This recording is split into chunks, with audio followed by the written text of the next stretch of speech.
पहला share ICICI bank. ICICI bank के नतीजे आए हैं और नतीजे आपके सामने स्क्रीन पर हैं। 2025 के चौथे तिमाही में 12,630 करोड़ रुपए का पैठ है, जो 18% ज़्यादा है पिछले साल के मुकाबले।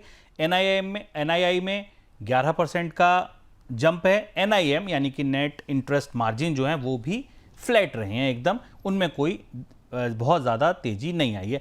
लोन जो है वो 13% बढ़ गए हैं, 13 लाख करोड़ रुपए से ज़्यादा का पोर्टफोलियो हो गया है।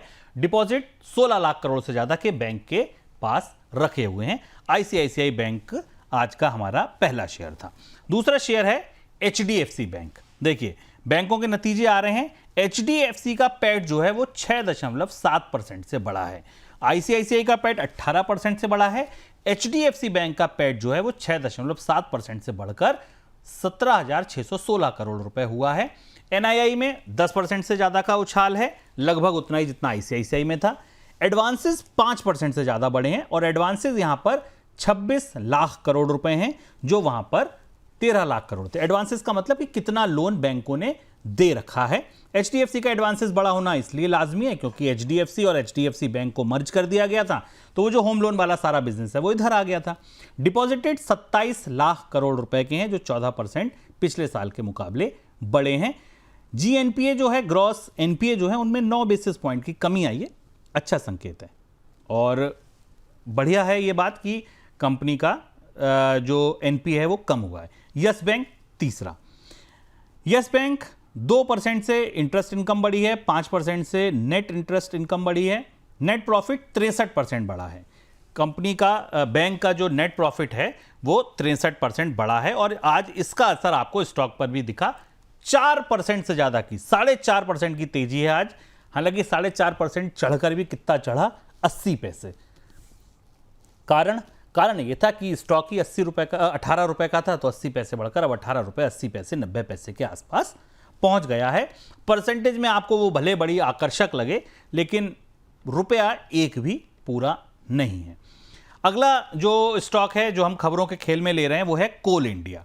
कोल इंडिया का एक समझौता हुआ 7,040 करोड़ रुपए का। ये टीएमसी मिनरल रिसोर्सेज के साथ हुआ है। 7,000 करोड़ रुपए से ज्यादा का समझौता है।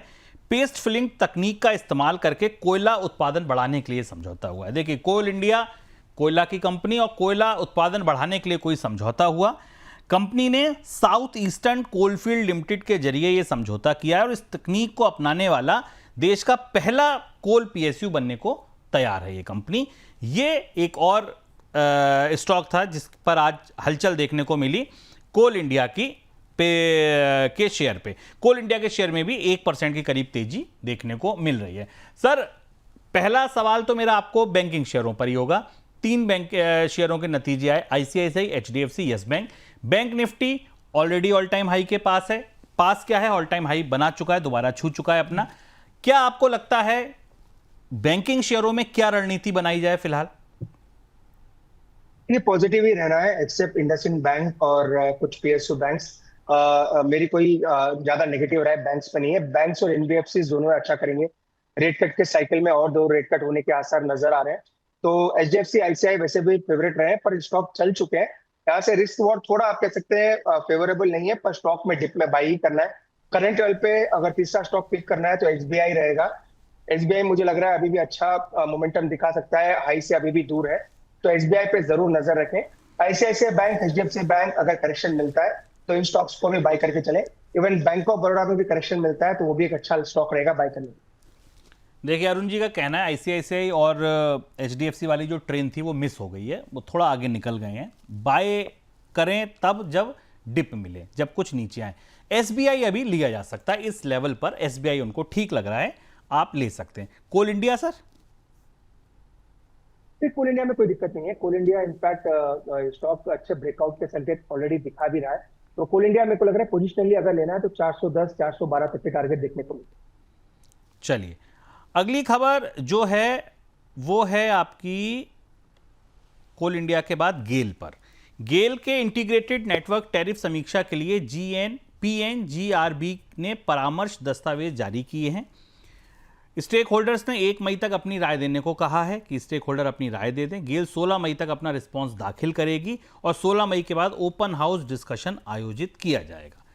अगली कंपनी जो है वो है अदानी पोर्ट। अदानी पोर्ट ने ऑस्ट्रेलिया में 50 MTPA क्षमता वाले टर्मिनल के अधिग्रहण की घोषणा की है। अदानी पोर्ट ने NQXT ऑस्ट्रेलिया में इस पोर्ट के अधिग्रहण की घोषणा की है। 90% से ज्यादा एबिटा मार्जिन की संभावना है। 85 साल की लीज है। यह बड़ा एक समझौता हुआ है। 2030 तक annual cargo capacity 1 billion ton पहुंचने की संभावना है। इसका लक्ष्य कंपनी की तरफ से तो फिलहाल रखा ही गया है। सर, गेल, अदानी पोर्ट, दोनों स्टॉक्स आपको कैसे लग रहे हैं? क्या सलाह है आपकी? ये गेल लास्ट वीक अपने ही शो पे रिकमेंड किया था स्टॉक को। स्टॉक का जब प्राइस था 172 के आसपास, 185 188 तक के टारगेट दिए थे, क्लियरली अचीव हो चुके हैं। अब ये नया टारगेट जो निकल के आ रहा है वो ज्यादा दूर नहीं है, इसी के प्राइस के आसपास है, जो कि आता है 202 के आसपास। तो ज्यादा कुछ टीम अभी है नहीं। स्टॉक डेफिनेटली काफी अच्छा है टेक्निकली। डिप मिलता है 190 192 के आसपास, तो एक अच्छा एंट्री लेवल रहेगा। 202 205 तक के इसमें टारगेट देखने को मिल सकता है। चलिए, कोल्टे पाटिल अगली कंपनी है। कंपनी ने वित्त वर्ष 2025 में 2791 करोड़ रुपए की सेल की है। बिक्री है 2791 करोड़ रुपए की। 4000 करोड़ रुपए की ग्रॉस डेवलपमेंट वैल्यू के प्रोजेक्ट लॉन्च किए हैं। 4000 करोड़ रुपए से ज्यादा के प्रोजेक्ट बाजार में आए हैं जिन पर वो काम कर रहे हैं। और जो वित्त वर्ष 2025 में 2432 करोड़ रुपए की कलेक्शन, यानी कि 18% ज्यादा रेवेन्यू आया है कंपनी के पास। सर, क्या लग रहा है चार्ट्स पर आपको कोल्टे पाटिल कैसा लग रहा है? ये चार्ट शॉर्ट टर्म अच्छा है। जैसे स्टॉक अगेन रेडार पे आता नहीं है, पर टेक्निकली ब्रेकआउट के संकेत देखने को मिल रहे हैं, तो एक अच्छा ट्रेड हो सकता है। 335 के स्टॉप लॉस के साथ ले सकते हैं। 364 365 तक के टारगेट है, तो चार्ट काफी अच्छा है। 335 के नीचे जब तक नहीं जाता, बुलिश ट्रेंड मुझे लग रहा है स्टॉक में देखने को मिल सकता है। 335 का लेवल है जो आपको ध्यान रखना है और इसके पास आप बने रहिए, आपको अच्छे मौके मिल सकते हैं। इसके ऊपर नीचे जाता है तो थोड़े सतर्क हो जाइए, हालांकि ये बहुत ज्यादा रडार में अरुण जी के रहता नहीं है। JSW एनर्जी सर, इस पर आप क्या कहेंगे? खबर यह है कि कंपनी पिछली क्षमता का जो वृद्धि का कमिटमेंट था उस पर फिर से विचार करेगी। कंपनी ने तय समय से पहले एग्रीगेट टारगेट तक पहुंचने की उम्मीद रखी है। ये कहा है हम पहुंच जाएंगे।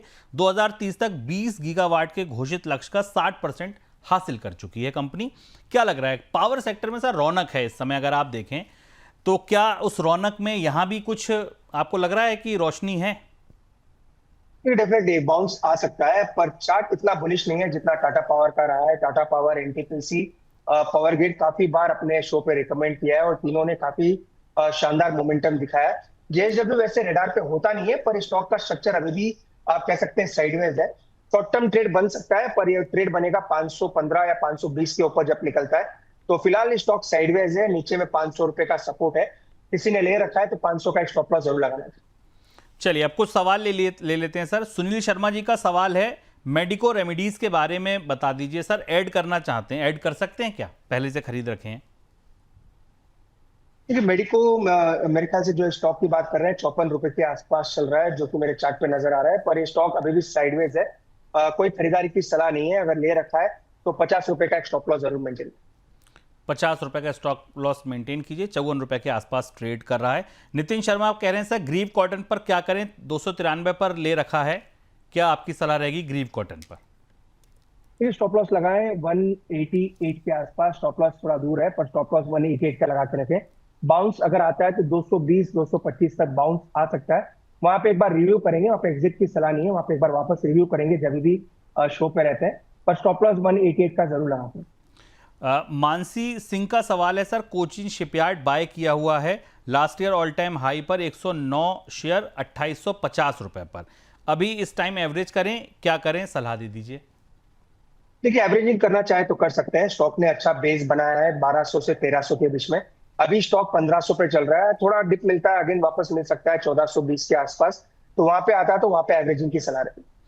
महेश पंडित हैं सर, कह रहे हैं कि सर नमस्कार, MOIL में एवरेज कर सकते हैं? नमस्कार महेश जी, आपकी जो क्वेरी है इसका जवाब लेते हैं अरुण जी से। सर MOIL में क्या करना चाहिए?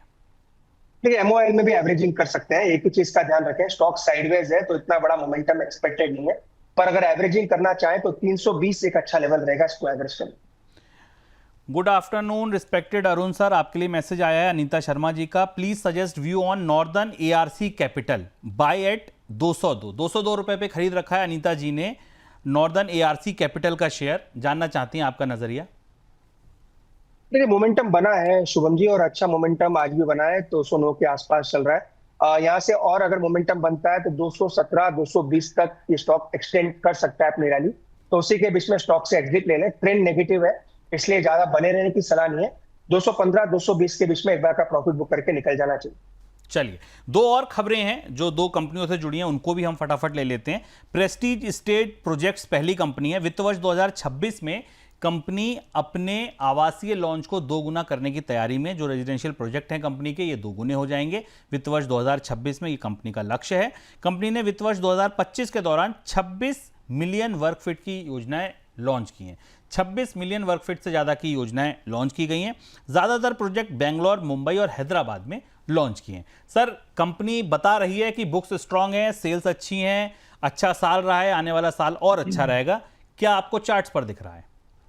ये चार्ट भी मजबूत हो रहा है धीरे धीरे, अभी तक ब्रेकआउट आया नहीं है। गोदरेज प्रॉपर्टी, प्रेस्टीज दोनों ही अच्छे स्टॉक्स है। इसका जो ब्रेकआउट आएगा वो 1280 1290 के ऊपर देखने को मिल सकता है। अपने उसके प्राइस के आसपास ही है, तो ब्रेकआउट आने के चांसेस भी काफी ज्यादा है। तो स्टॉक मुझे लग रहा है अच्छा करना चाहिए। 1380 1470 तक के लेवल्स इसमें आने वाले दिन में देखने को मिल सकते हैं। चलिए, और आखिरी कंपनी इस सेगमेंट की है Jio financial services. Consolidated net profit 2% बढ़ा है ईयर ऑन ईयर, 316 करोड़ रुपए हुआ है, जो पिछले साल 311 करोड़ रुपए था। इसके अलावा ऑपरेशनल रेवेन्यू में भी बढ़ोतरी हुई है 18% की, 493 करोड़ रुपए हो गया है, 418 करोड़ रुपए से बढ़कर। वित्त वर्ष 2025 के लिए पैट 1605 करोड़ रुपए से बढ़कर 1613 करोड़ रुपए हुआ है। ये जियो फाइनेंशियल की स्थिति है। सर, आपको क्या लगता है, क्या लेवल दिख रहे हैं आपको? जियो में वैसे टारगेट नीचे में से जो बना था वो 250 के आसपास ही बना था, उसी के आसपास चल रहा है। मुझे लग रहा है यहाँ पे थोड़ा कंसोलिडेशन होना चाहिए। 260 के आसपास बड़ा रेजिस्टेंस भी है, तो 230 260 के बीच में स्टॉक रहना चाहिए। टेक्निकली थोड़ा मजबूत हुआ है, और ऊपर में 255 260 तक के टारगेट शॉर्ट टर्म में देखने को मिलता है। चलिए, खबरों का खेल में फिलहाल इतना ही। ये आज बड़ी कंपनियां थी जिन पर हमने चर्चा की। आगे को शो को बढ़ाते हैं।